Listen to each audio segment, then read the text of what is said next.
নমস্কার বন্ধুরা, welcome back to my channel Sujata Sonai and another blog. তো তোমরা সকলে কেমন আছো? আশা করি তোমরা খুব ভালো আছো, সুস্থ আছো, আর আমিও বেশ ভালো আছি। চলে এলাম নতুন একটি ব্লগের সাথে তোমাদেরকে ওয়েলকাম করতে। আর বড়োদেরকে আমার প্রণাম জানিয়ে, ছোটোদেরকে বুক ভরা ভালোবাসা জানিয়ে আজকের একটি নিউ ব্লগ শুরু করতে চলেছি। আশা করি তোমাদের ব্লগটা খুবই ভালো লাগবে। তো আজকের ব্লগটা একদমই অন্যরকম, কেউ স্কিপ করো না, দেখতে মিস করে যাবে অনেক কিছু। তো দেখতে থাকো, কি কি হচ্ছে সবটা দেখতে পাবে। তো সকলকে জানাই গুড ইভিনিং। তো এখন বাজে 5টার মতো। আমি কিন্তু চলে এসেছি কালনাতে, যেই দাদার দোকান থেকে আমি কালেকশানগুলো কেনাকাটা করি, সেই দাদার দোকানে। তো দাদা দেখো খুবই ভালোবাসে, চেনা পরিচিত একটা মানুষ, কাছের মানুষ বলতে পারো। আর এই যে গাউনটা পরে আছি, এই গাউনটাও কিন্তু দাদার দোকান থেকে নেওয়া।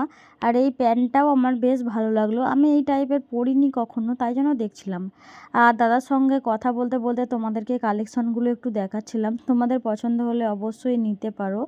আর রেটটাও দাদা ঠিকঠাক নেয়, আমাকে আর কথা বলতেই হয় না। আর সত্যি কথা বলতে পয়লা বৈশাখ চলে এসেছে, তো মা মেয়ের জন্য শপিং তো করতেই হবে, তাই না? বরমশাই থাকলে তো আর আমাকে আসতে হতো না, নিজেই কিনে নিয়ে যেত। তো বলল ফোন করে যে টাকা দিয়ে দিচ্ছি, কেনাকাটা করো পয়লা বৈশাখের জন্য, সেই জন্য কিন্তু কিনতে এসেছি।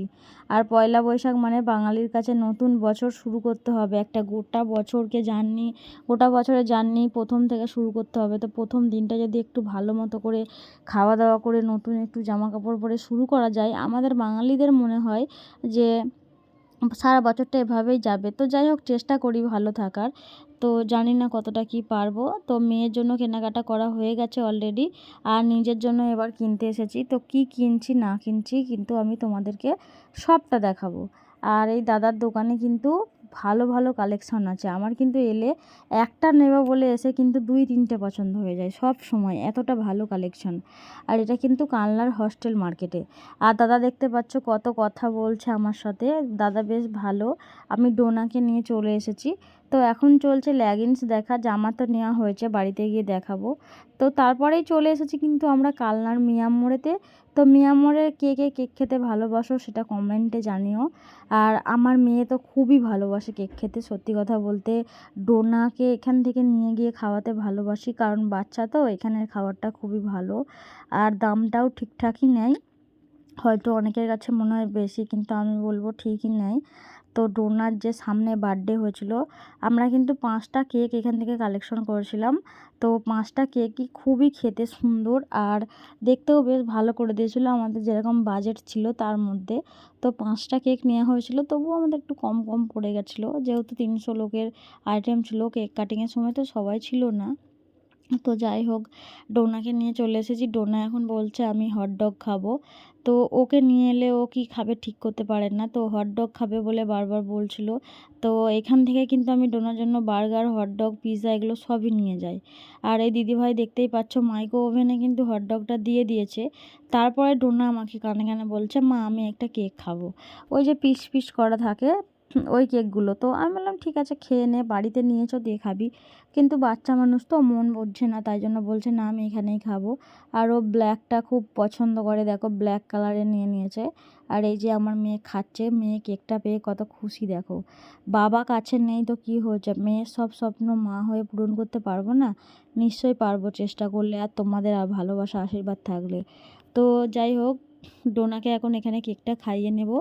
আর ডোনার খাওয়া হয়ে গেলে বাড়ির দিকে এগিয়ে যাব। আর এদিকে দেখতে পাচ্ছ আমি হটডগটা পার্সেল করে নিয়েছি। তো চলো বাড়ির দিকে এগোনো যাক। তারপরে বাড়ি এখন যাব না, কোথায় যাই কি করি সবটা কিন্তু তোমাদের সাথে আমি তারপরেই কিন্তু দেখতে পাচ্ছ আমি চলে এসেছি কোথায়। হ্যাঁ, এটাও কিন্তু কালনার কোথায় তোমরা দেখতে পাচ্ছ, আর বুঝতেও পারছো অনেকে। হ্যাঁ, আমার মেয়ের কিন্তু একটা স্বপ্ন ছিল, আর মেয়ের চেয়েও বেশি স্বপ্ন আমার, সেটা দেখে তোমরা বুঝতেই পারছো আই হোপ। তে কোথায় এসেছি, আমি কিন্তু মেয়েকে সুইমিং করানোর জন্য এখানে ভর্তি করব দেখাতে নিয়ে এসেছি। আর আমার মেয়ে দেখো জাস্ট, আমার তো দেখে এত ভালো লাগছে মনে হচ্ছে নিজেই সাঁতার শিখি। আর এগুলো একটু বাচ্চাদের করানো প্রয়োজন, বা নিজের আনন্দ মনের শান্তিটার জন্য করানো প্রয়োজন। আর আমার মেয়ে দেখো অন্যদিকে মুখ ঘোরাতেই চাইছে না। তো ওখানটায় গিয়ে একজনকে বলেছিলাম দিদিভাইকে যে একটু আমার ক্যামেরা করে দাও না, তো দিয়েছিল। যাই হোক, সেই দিদিভাইটাকে থ্যাংক ইউ বলবো। আর এদিকে দেখো ছোট ছোট বাচ্চারা, আর ডোনা দেখো কি খুশি, ডোনা মানে এমন করছে যেন এখনই একটু সুইমিং করতে পারলেও বাঁচে। তো যাই হোক, ডোনাকে নিয়ে চলে এসেছি। আর এটা এখানে ভর্তি চলছে। আমি ডোনাকে এখানে ভর্তি করব ভাবছি। তো ডোনা বলছে হ্যাঁ হবে। আগে ওকে দেখালাম, ও যদি ভয় টয় পায় জল দেখে ওই জন্য। আর এখানে দেখো বাচ্চাগুলো কি সুন্দর সুইমিং করছে, তাদের মায়েরা বসে রয়েছে। আমার খুব ভালো লাগছে ওদের ড্রেসগুলো দেখে, যে চোখে সানগ্লাস দিয়েছে। আমার এটা ইচ্ছা ছিল ছোটোবেলায়, তো আমার তো হয়নি। আর ওইদিকে দেখো ব্যায়াম করাচ্ছে ওই টিচারটা। আমার বেশ দেখতে ভালো লাগছে, আর তোমাদেরকেও দেখাচ্ছিলাম। আর জলটা তো জাস্ট ওয়াও ওয়াও লাগছে একদম। তো কী আর করা যাবে। এখানে ডোনাকে আমি ভর্তি করতে এনেছিলাম, কি কি লাগবে, কি কি রিচুয়ালস আছে সব কিছু জানার জন্য। তো জানাজানি হয়ে গেছে, মেয়েকে এখানেই ভর্তি করব ফাইনাল করেছি। তো দিয়ে যাওয়া আর নিয়ে যাওয়াটা একটু সমস্যা, তো সপ্তাহে একদিন হয়তো হবে। আমি তখন মেয়েকে টোটো করে নিয়ে যাব আর দিয়ে যাব। আর এখান থেকে কিন্তু আসার পরে ডোনা কিন্তু মনটা অন্যরকম একদম চেঞ্জ হয়ে গেছে। আমার কথা শুনছে যাতে আমি এখানে ভর্তি করি, আর বারবার বলছে মা আমি এখানে ভর্তি হব। তো দেখতে পাচ্ছ ডোনার মনটা হচ্ছে এখনই জলে নেমে যায়, তো আর কি করা যাবে। তো তোমাদের কেমন লাগছে জানিও, আর আমাকে এটাও বলবে কমেন্টে যে এখানে ডোনাকে দেওয়াটা ঠিক হচ্ছে না ভুল হচ্ছে। এখনই ভুল তো নয়, বাট ও যেহেতু এখন অনেকটা এজটা কম, সেই দিক থেকে যদি মনে হয় যে না কোনো ভুল হচ্ছে অবশ্যই কমেন্টে জানিও। তো দেখো ডোনা মাথায় হাত দিয়ে চিন্তায় পড়ে গেছে যে আমি কখন সাঁতার কাটতে পারবো। চিন্তা করো না সোনা, আমি তোমার জন্য সব রেডি করছি।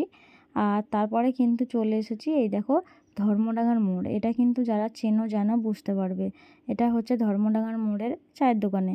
তো ওখানটায় মেয়েকে নিয়ে বসে আছি। তো মেয়ে খুব খুশি আমি ভর্তি করার জন্য সব কিছু জেনে এসেছি।